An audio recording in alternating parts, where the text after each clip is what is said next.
Salut les filles, je tiens à préciser que je réalise cette mise en pli sur un cheveu extrêmement sec et sans aucun produit, sans même avoir mis de l'eau. Donc c'est le lendemain de mon wash day, j'ai utilisé le produit Libra, les poudres, le mix de plantes Libra. Je l'ai utilisé en eau de rinçage et donc le lendemain, je réalise donc ma mise en pli.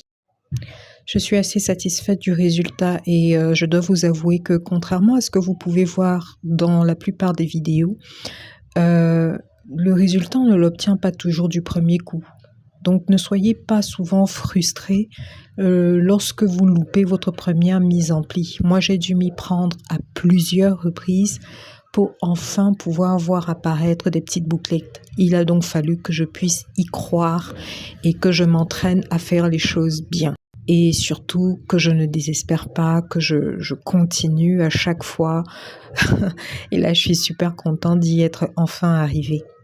Donc là, mes cheveux ont l'air un petit peu courts. Ils sont vraiment shrinkés parce que j'ai fait plusieurs bantu knock. Plus vous faites de bantu knock et plus votre mise en pli sera vraiment définie. Et plus votre mise en pli est définie, moins vous avez de la longueur. J'avais vraiment besoin de me masser le cuir chevelu pendant quelques secondes parce que j'ai dû garder cette mise en pli pendant un peu plus de 3 jours. Et moi, je fais de l'alopécie, donc toute forme de traction sur mes cheveux m'est vraiment douloureuse. Vous devez savoir, les filles, que parfois on vous montre les résultats de plusieurs semaines de tests, d'applications, parfois même plusieurs mois également d'échecs. Et donc, ne soyez pas frustrés au premier échec.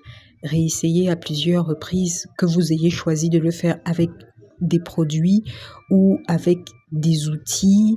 Voilà.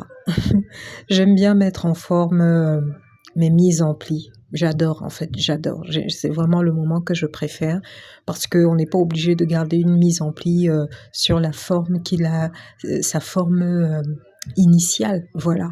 On peut changer, on peut donner une certaine forme et c'est ça que je trouve vraiment intéressant. Surtout que là, ma mise en pli, elle arrive à tenir sans que je n'ai à fixer des pinces et tout. Je dois avouer quand même que là-dessous, il y a pas mal de nœuds. Mais bon, revenons au sujet principal qui est donc celui de la constance. Lorsque vous décidez de mettre en place une nouvelle routine de manipulation, ça demande vraiment beaucoup d'entraînement quand vous n'êtes surtout pas habitué à le faire. Moi, j'ai dû m'entraîner vraiment pour pouvoir réussir une mise en pli sur un cheveu sec. Il a déjà fallu que dès le départ, je puisse y croire, puisque beaucoup de vidéos prétendent justement le contraire, que voilà, si vous n'avez pas des tonnes de produits dans les cheveux, si vous n'avez pas mouillé le cheveu au préalable, eh bien votre cheveu ne peut pas prendre une mise en pli et en plus une mise en pli qui tiendra assez longtemps. Donc moi j'ai trouvé le moyen non seulement de faire des mises en pli, mais en plus de les faire tenir au moins une semaine. Croyez-moi, c'est surtout une question de manipulation adaptée.